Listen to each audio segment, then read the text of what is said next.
ओम श्री गणेशाय नमः। श्री शिव महापुराणे सप्तम्यां वायव्य संहितायां अथ पंचत्रिंशो अध्याय। हिंदी अनुवाद। उपमन्यु ने कहा, तब उसमें से शब्द लक्षण एक नाद ओम प्रकट हुआ, जिसे ब्रह्मा का प्रतिपादक एकाक्षर ब्रह्मा कहते हैं। उसे भी ब्रह्मा विष्णु नहीं समझ सके, क्योंकि उनके मन रजोगुण तथा तमोगुण से घिरे थे, जिससे उनका ज्ञान तिरस्कृत हो गया था। तब वह एक अक्षर चार भागों में बट गया, ओम।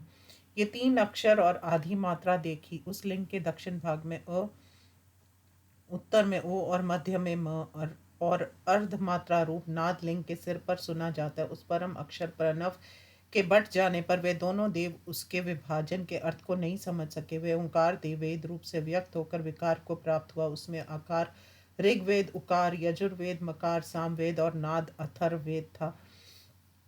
ऐसा वेद वचन है। संक्षेप से अपनी आत्मा का अर्थ ऋग्वेद में प्राप्त है। रजोगुण की मूर्ति में ब्रह्मा की आदि क्रिया मूर्ति, लोक में सृष्टि है, उन तत्वों में अविनाशी आत्मा, पंच ब्रह्मा में सद्योजात कला आदि तथा अध्व की निवृत्ति है। लिंग के भागों में अधोभाग बीज नामक है। तीनों कारणों में 64 गुणों के ऐश्वर्य जो अनिमादि में विद्यमान है। इस प्रकार 10 अर्थों से युक्त ऋचा से ये संसार व्याप्त है। यजुर्वेद ने भी इसी अर्थ को स्थापित किया है। गुणों में सत्व गुण प्रधान विष्णु मूर्ति, क्रियाओं में आदि क्रिया, लोक में स्थिति, तीन तत्वों में विद्या, कला, धव में प्रतिष्ठा, पंच ब्रह्मा में वामदेव रूप, लिंग भागों में मध्य भाग, तीन कारणों में योनि रूप और प्राकृत ऐश्वर्य, ये सब यजुर्वेदमय है। ऐसे ही सामदेव ने 10 प्रकार से अपना अर्थ स्थापित किया है। गुणों में तम, मूर्तियों में रुद्र, क्रियाओं में आदि क्रिया, तीनों लोक में संहार, तत्वों में शिव उत्तम है, कलाओं में विद्या कला और अघोर तथा पंच ब्रह्मा में ब्रह्मा स्वरूप है। लिंग भागों में पीठ तथा ऊपरी भाग, तीन कारणों में बीज रूप है। पुरुषार्थ तथा ऐश्वर्य को लेकर साम विधि से ये संसार स्थित है।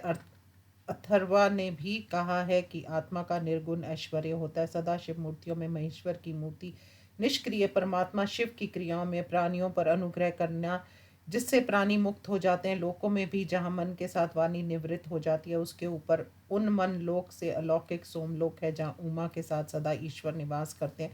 उसके ऊपर उन्मन लोक है, जहाँ जाकर ये प्राणी निवृत्त नहीं होता। शांति तथा शांति अतीत कलाओं में व्यापिका कला, पंच ब्रह्मा में तत्पुरुष तथा ईर्षान लिंग के शिरो भाग में एवं नाद भागों में श्रेष्ठ, जहाँ केवल निष्कल शिव का आवाहन एवं पूजन करना चाहिए। तत्वों में बिंदु और नाद शक्ति से भी परे परम तत्व है। वास्तव में ये वह परमार्थ तत्व से रहित है। वह माया के कारण तीनों कारणों से परे है। अनंत से शुद्ध विद्या से ये तथा महेश्वर से परे सब विद्याओं के स्वामी शिव है। उनसे परे कुछ नहीं है। शक्ति त्रय समन्वित समस्त मंत्र मूर्ति देव, जो पंचमुख 10 भुजाओं वाले साक्षात कला रहित हैं, उससे परे बिंदु, उससे परे अर्धचंद और उससे परे नाद, उससे परे सुषु मनेश, उससे परे ब्रह्मांतरेश्वर, उससे परे शक्ति और उससे परे शिव तत्व, उससे परे परम कारण स्वयं निष्कारण साक्षात शिव है। समस्त कारणों का विधान करने वाले, ध्येय तथा विनाशी का ध्यान करने वाले, परम आकाश के मध्य में तथा परमात्मा के ऊपर स्थित, सभी ऐश्वर्यों से संपन्न, अनीश्वर होते हुए भी सबके स्वामी, माइक ऐश्वर्य, मानुषादि पर अपर से त्याज्य से अविशुद्ध मार्ग के गोचर होने से परे, शुद्ध विद्या, उससे परे उन्मना कला, उस उन्मना आदि में परम ऐश्वर्य अनादि है, अपार पराधीनता रहित, समानता रहित, अतिशय स्थिर, इन 10 अर्थों से युक्त अथर्ववेद है। जिससे ये अधिक है, उसी से यह संसार व्याप्त है। ऋग्वेद कहता है कि मैं जागृत रूप का वर्णन कर रहा हूँ, क्योंकि मैं नित्य आत्म तत्व का कहने वाला हूँ। यजुर्वेद कहता है कि मैं स्वप्नावस्था का वर्णन कर रहा हूँ, क्योंकि भोग आत्मा की परिणति सदा मुझ में रहती है। सामवेद कहता है मैं सुषुप्ति का वर्णन करता हूँ, क्योंकि शिव द्वारा सुषुप्ति तामसी कही जाती है। अथर्वा कहता है कि मैं चौथा हूँ। अंत में तुर्यातीत का वर्णन करता हूँ। मैं कहता हूँ कि मैं अध्वातीत पद हूँ, अध्वात्मक तृतीय बिंब विद्यात्मक संज्ञा वाला है। ये त्रैगुण्यतीत वेदों से साध्य है। पद प्राप्ति की इच्छा करने वालों को अध्व शोधन करना चाहिए। 6 अध्वों से परे तुर्यातीत निर्वाण परम पद है। इसके परे निर्गुण होने से इस मार्ग का शोधन हो जाता है। इन दोनों का प्रमाण नाद है, यही मेरी अंतिम रूप है। ये मेरे लिए स्वतंत्रता से प्रधान परमेश्वर जो वस्तु है, वह सब गुण प्रधान्य योग से ही है। ये समस्त या व्यस्त संसार ओमकार के अर्थ को कहता है। ये एक अक्षर ब्रह्मा के संपूर्ण अर्थ का वाचक है, इसलिए शिव जी ओम से ही संपूर्ण संसार को बनाते हैं। शिव ही प्रणव है, प्रणव ही शिव है। वाच्य तथा वाचक में कोई भेद नहीं है। अनचिंता रहित रुद्र मन वाणी के अगम अगोचर होते हैं। उस वाच्य को प्राप्त ना करके इंद्रियां लौट जाती है। वह एकाक्षर ब्रह्मा की आत्मा कहा जाता है। ओम एकाक्षर विष्णु का वाचक है। म एकाक्षर शिव का सूचक है। महेश के दक्षिण अंग से आत्म संज्ञक ब्रह्मा उत्पन्न हुए। बाएं अंग से विद्या संज्ञक संज्ञक विष्णु हुए। शिव के हृदय से शिव संज्ञक नील रुद्र हुए। सृष्टि परिवर्तक ब्रह्मा और पालन के देवता विष्णु हुए।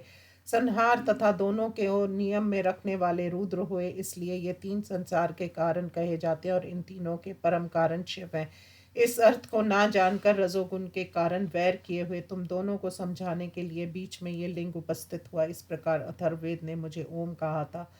ऋग यजु साम तथा उनकी सहस्रों शाखा वेदों में उन्होंने स्वयं अपने मुख से ये स्पष्ट कहा है। फिर भी स्वप्न के समान उन वेदों को कुछ निश्चय नहीं हुआ। तब उन्हें ज्ञान देने के लिए और उनके अज्ञान को दूर करने के लिए ये सब उस लिंग में मुद्रित कर दिया जैसा वेदों ने कहा था।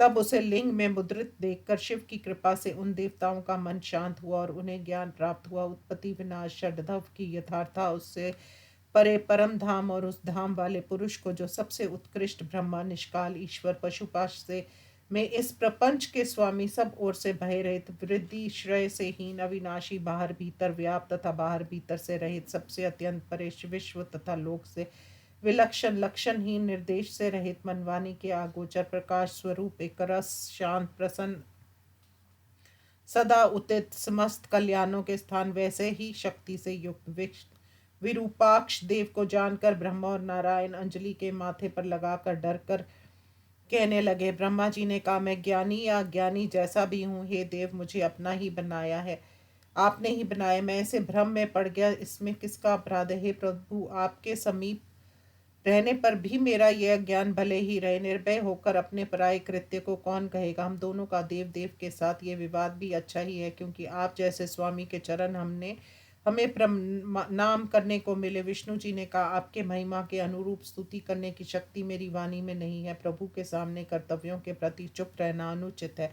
इस समय अवसरोचित क्या कार्य है। बिना जाने हुए मैं कुछ कहकर आपको प्रणाम करता हूँ। कारण तत्व आपने दिया था वह आपकी माया से भूल गया हूँ।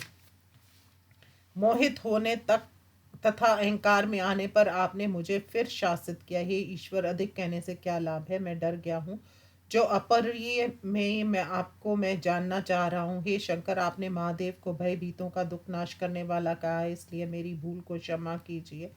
इस प्रकार ब्रह्मा विष्णु के निवेदन करने पर शिव जी ने प्रसन्न होकर मंद हास्य पूर्वक उनसे कहा। शिव जी ने कहा, हे वत्स, ब्रह्मा विष्णु तुम दोनों मेरी माया से मोहित होकर प्रभुत्व के अनुकार अहंकार से आपस में वैर करने लगे थे। तुमने युद्ध पर्यंत विवाद किया। संसार के कारण स्वरूप तुम्हारी प्रजा सृष्टि नष्ट हो गई। तुम दोनों के अज्ञान तथा अभिमान के कारण उत्पन्न मन मुटाव को दूर करने के लिए मैंने लिंग को प्रकट कर आज आप दोनों को हटाया। इसलिए अब विवाद और लज्जापूर्ण रूप से छोड़ दो। अब तुम दोनों अभिमान छोड़कर यथा योग्य कर्म करो। पहले मेरी आज्ञा से संपूर्ण ज्ञान संहिताओं को पढ़ो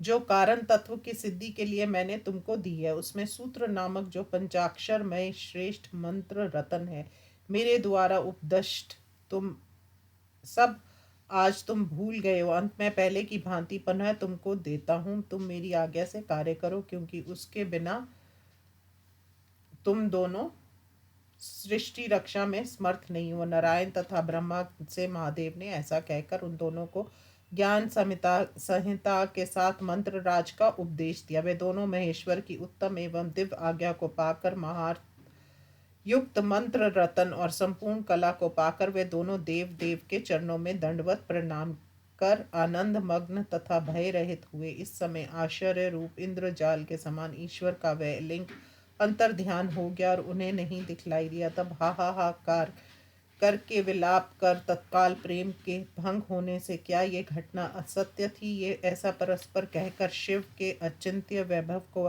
विचार कर वे कष्ट रहित हो गए। अत्यंत मित्रता को पाकर एक दूसरे को आलिंगन कर संसार रूपी व्यापार के लिए वे दोनों चले गए। तब से इंद्र आदि देवता तथा असुर ऋषि नर नारी नाग विधान से लिंग प्रतिष्ठा करते हैं और लिंग में शिव की पूजा करते हैं। इस प्रकार श्री शिव महापुराण में हरि विधि मोहनी वारन नामक 35वां अध्याय समाप्त। ओम नमः शिवाय।